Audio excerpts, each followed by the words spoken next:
경북 대부분이 산불의 영향권 안에 접어든 건데요. 어제 내린 비는 땅을 제대로 적시지조차 못했습니다. 이 절망적인 상황이지만 전국 각지에서는 온정의 손길도 모이고 있습니다. 일상이 멈춰버린 화재 현장, 그 멈춰진 일상을 재개시키기 위해 혼신의 힘을 보태는 모습까지 오늘 신통방통에서 빠르고 또 자세하게 전해드리도록 하겠습니다. 먼저 안 기자님 나와주셨는데 이 봄비에 좀 희망을 저희가 걸었습니다. 그랬는데 예상대로 양이 매우 적었는데 1mm 안팎이었기 때문에 이게 진화의 역할을 했다라고 보기에는 어려운 수준이었던 거죠? 네, 큰 불을 잡기는 어려웠었던 것으로 보입니다. 아무래도 워낙 건조한 날씨에 강풍 때문에 확산 속도가 굉장히 빠르죠. 네. 그렇기 때문에 이렇게 물을 길어 나르는 수준으로는 그 큰 불을 잡는 데 어려움이 있기 때문에 이번 봄비에 거는 기대가 컸습니다. 하지만 말씀하신 대로 1mm 안팎의 양에 그쳤기 때문에 산불을 진화하는 데 큰 도움이 됐다고 보기는 어려운 상황이라고 볼 수 있습니다. 일단 이 경북 북부 지역 산불은 여전히 진화에 어려움을 겪고 있는데 천안북 4km까지 접근을 했고 중요한 거는 이제 경북 안동 이런 도심까지도 진출할 위험한 상황에 놓였다는 이런 상황이 전해지고 있습니다. 그리고 또 다행인 것은 하회마을, 안동 하회마을은 굉장히 국가적으로도 유명하고 또 소중한 지역인데 이 지역 같은 경우 우려가 된다고 했는데 최근 이렇게 큰 불은 잡히면서 우려되는 상황은 벗어났다고 하지만 워낙 또 강풍이 거세고 또한 확산세가 크기 때문에 안심할 수 없는 단계로 계속 이 지역을 주의 깊게 지켜보고 있습니다. 네. 일단 어제 오후 산불로 인해서 사망자 1명 더 늘어서 현재 28명으로 집계가 됐고요. 이래저래 인명 피해 약 60여 명에 달한 것으로 지금 전해지고 있습니다. 역대 최대 산불입니다. 이번 산불이 얼마나 심각한지 위성 사진도 말해주고 있습니다. 함께 보겠습니다. 나사가 제공한 위성 사진입니다. 이게 22일 사진인데요. 자, 이제 22일에서 23일, 24일 이렇게 점점 날짜가 바뀌면서 지금 저렇게 보이는 빨간색 점들이 그 면적이 점점 커지고 있는 걸 확인할 수 있습니다.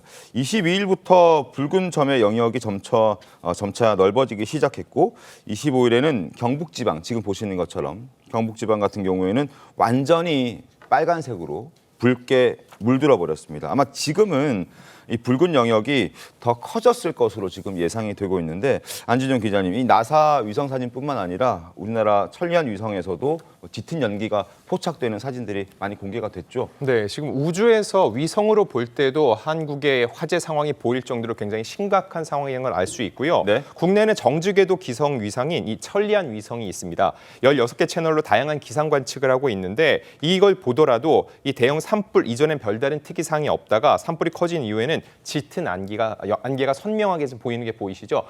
그냥 봤을 때는 저게 혹시 구름처럼 보일 수 있는데 그렇지 않습니다. 특정 지역에서 더 뿌옇게 올라오는 걸 볼 수 있는 게 저게 바로 산불로 인한 연기가 계속적으로 발생하고 있다는 거죠. 나사 사진을 보더라도 지난 20일 기준으로는 별다른 징후가 보이지 않다가 점점 확산세를 보이고 있기 때문에 당분간 이런 문제는 계속될 것으로 우려되는 상황입니다. 그러니까 구름이 아니라 연기라는 게 좀 충격적이고 헬기가 또 저 연기 때문에 시야가 안 보여서 추락하는 사고도 발생을 했었던 그런 상황입니다. 지금 이 날마다 주민들이 지금 아비규환이 일어나고 있다 이런 얘기 나오는데요. 특히나 이 의성 산불 경우에는 역대 산불 가운데 가장 빨랐다 이런 분석도 이어지고 있습니다. 그 분석 결과가 충격적인데 고령층의 피해 규모가 이번에 산불로 인해서 컸었는데 이 산불이 번지는 속도가 노인들이 산불을 피해 달려가는 속도보다 더 빨랐다 이런 얘기 있더라고요. 네, 한국이 그래도 이런 재난 상황에 대한 대응책을 잘 갖추고 있는데 이번 왜 확산세가 빨랐는지 놓고 보면 강풍 때문입니다. 네. 그래서 확산 속도가 경북 산불이 무려 시속 8.2km입니다. 근데 중요한 거는 노인들의 이동 속도보다 훨씬 앞지른다는 거죠. 65세 노인의 달리기가 시속 7.17km. 근데 이거는 다 계속 달리는 거기 때문에 체력상 계속적으로 달리기는 어려운 상황이죠. 결국 빠른 걸음일 때는 5.63km, 65세 노인의 보통 걸음은 3.42km니까는 이번 산불은 걷는 보통 걸음보다 무려 2배 이상 빨랐다는 겁니다. 그렇기 때문에 아무래도 이 산간 지역 같은 경우는 노년층 인구가 굉장히 많죠. 네. 이 피해에 따른 빠른 신속한 대피가 어려웠기 때문에 이런 피해가 더욱 커졌다는 분석이 가능한 상황인 거죠. 고온 건조한 날씨에 강풍이 더해지면서 그야말로 질주하는 산불이 됐습니다. 불이 잘 붙고 또 오래 타는 소나무가 하필이면 경북에 가장 많아서 불을 더 키웠다는 그런 분석도 함께 나오고 있는데 김광석 변호사님, 여러모로 이 고령층들이 불을 좀 피하기에는 상황이 녹록지 않았던 것 같습니다. 우리나라의 어떠한 집안 구조가 이제 화강암 집안 구조가 되기 때문에 네. 사실 이제 소나무 같이 이제 침엽수가 자라기에 좋은 곳이라고 합니다. 왜냐하면 밑에 바닥을 뚫고 들어가야 하는데 화렵수 같은 경우에는 이제 뿌리가 그렇게 깊게 들어가지 못한다고요. 그러다 보니까 일단 소나무가 굉장히 많고, 근데 소나무가 우리가 아시다시피 이제 송진이라는 게 있잖아요. 네. 송진이 탄화수소인 테르펜 구성물질로 되어 있다는 거고, 이게 전기가 발명되기 이전에는 이걸 가지고 이제 횃불을 만들어 쓸 정도로 굉장히 이게 발효력이 좋거든요. 아, 그렇군요. 그러다 보니까 사실 이제 우리나라 지형 자체가 이제 소나무 숲으로 이루어져 있기 때문에 이거 자체가 불쏘시개 역할을 한다는 거예요. 그래서 속도도 빠르고 이제 불의 어떤 강도도 높다 이렇게 보는데, 이제 네. 무엇보다도 지금 사실은 저 이제 산간지대랄지 아니면 뭐 인근의 어떤 마을 자체는 대부분이 뭐 젊은이들은 다 도시로 나갔잖아요. 맞습니다. 그리고 또 어르신들이 주로 많이 살고 있단 말이에요. 그런데 재난 문자 같은 거 많이 보낸다 하더라도 사실은 이걸 읽지도 못하고 또 귀도 사실은 어둡고 더군다나 또 눈도 노안이기 때문에 잘 안 보인다고 그럽니다. 더군다나 대부분이 3G 아니면 핸드폰이 없다고 그래요.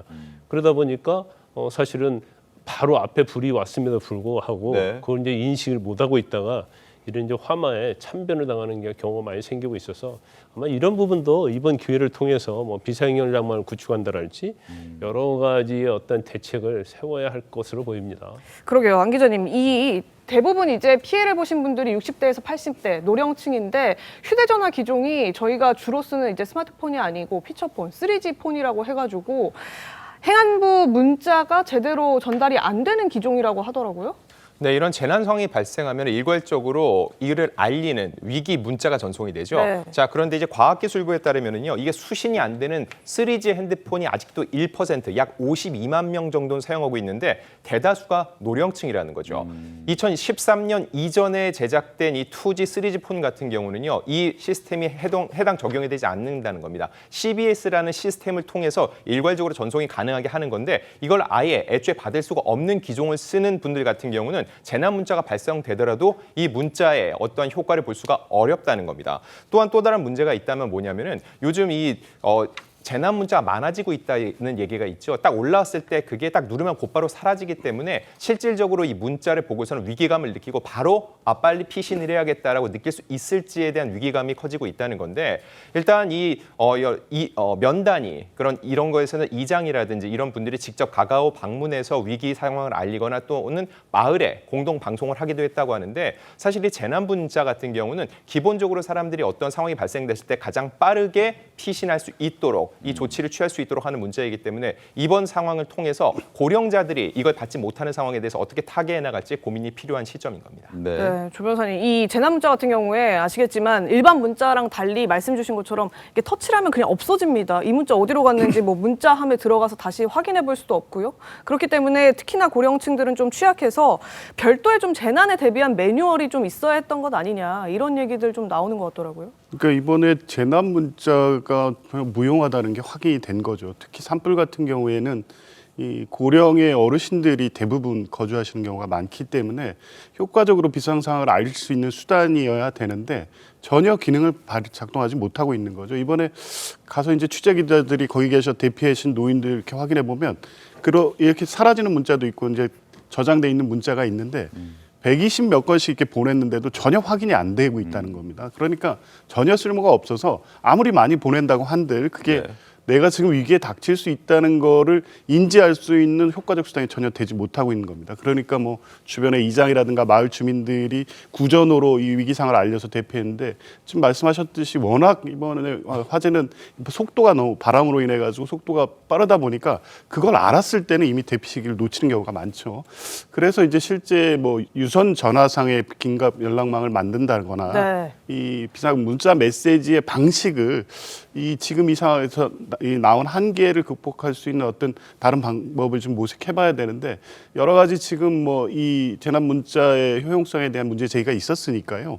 문자를 어떤 방식으로 실제 그 위기 상황을 알리는 방식으로 개선하든지 아니면 다른 방식으로 이분들이 대피할 수 있는 어떤 비상 연락망 체계를 만든다거나 여러 가지 조치가 좀 검토될 필요가 있을 것 같습니다. 그렇습니다. 그리고 노인들을 비롯해서 주민들은 앞으로 살아갈 일이 또 걱정입니다. 다음 농사가 모조리 폐허가 됐기 때문인데요. 의성하면 마늘이 떠오르잖아요. 근데 이제 소나무가 타버렸기 때문에 송이버섯 농가들 뭐 이런 곳들도 굉장히 많은데 보시는 것처럼 고추, 마늘, 송이버섯, 사과 그리고 곶감까지 일단 저렇게 농산물을 잘 길러서 또 살아가는 어떤 미천이 돼야 되는데 저런 터전이 다 타버렸기 때문에 저걸 어떻게 복구를 해야 되냐 이런 고민들도 안진용 기자님 굉장히 많을 것 같습니다. 네, 맞습니다. 이 경북 북부권 같은 경우는 의성 마늘, 영덕 송이버섯, 그리고 청송 사과, 영양 고추 등 전국적인 농산물 이런 거에 대한 주산지이기도 한데요. 이런 부분에 대해서 굉장히 많은 분들이 여러 가지 문제가 생기는 거에 대해서 굉장히 걱정스러운 우려의 목소리를 표하고 있고요. 네. 그리고 또 이제 이 고추 산지로 유명한 영양군이 심각한 타격이라고 합니다. 여러 가지 이런 이 상황이 지나간 후에도 과연 이분들의 생계를 이어가는 데 별다른 문제가 없을지에 대해서도 충분한 보상과 지원이 필요한 상황인 겁니다.